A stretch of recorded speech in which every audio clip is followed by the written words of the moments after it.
সব থেকে খারাপ লাগছে এই দায় এড়ানোর বিষয়টা। টলিউডের এই মর্মান্তিক মৃত্যু ঘটনায় দায় এড়াচ্ছেন সকলেই। বক্তব্য স্বস্তিকার। এইবার সবার দায় এড়ানো নিয়ে রাগের প্রকাশ পেল টলিউডের আর এক অন্যতম জনপ্রিয় অভিনেত্রী স্বস্তিকা মুখার্জির বক্তব্যে। অভিনেত্রীকে রাহুলের এই অকস্মাৎ মৃত্যুতে নিরাপত্তা ব্যবস্থা নিয়ে মন্তব্য করতে বললে তিনি জানান, সবচেয়ে আমাদের খারাপ লাগছে এই দায় এড়ানোর বিষয়টা। তিনি আরও জানান, মৃত্যুর প্রথম ঘন্টা থেকে 14 রকমের সত্য মানুষের সামনে আসছে, ফলে কোনটা সত্যি আর কোনটা মিথ্যে এখনো ঠিক করে ঠাওর করা যাচ্ছে না।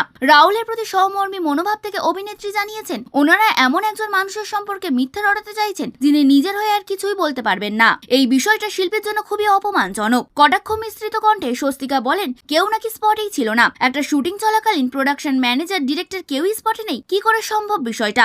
অনেকে আবার প্রশ্ন করেছে, অভিনেতা কি নেশাগ্রস্ত ছিলেন? এই ধরনের প্রশ্ন প্রয়াত অভিনেতার জন্য খুবই অপমানজনক বলে মনে হয়েছে স্বস্তিকার। কি করে কেউ নেশাগ্রস্ত অবস্থায় শুটিং করবে, স্ক্রিপ্ট মুখস্থ করবে বা ক্যামেরার সামনে অ্যাক্টিং করবে? ডায়লগ মুখস্থ করে অভিনয়টা কি খুব ছ্যাবলামত জিনিস? প্রশ্ন ছুড়ে দিয়েছেন স্বস্তিকা সেই সব ব্যক্তিদের দিকে যারা এরকম মন্তব্য করেছিলেন। শেষে অভিনেত্রী জানিয়েছেন, এরকম অবস্থায় কষ্টটাকে বেশি প্রাধান্য দেওয়া উচিত নাকি রাগ, সেটাই ভেবে পাচ্ছেন না অভিনেত্রী।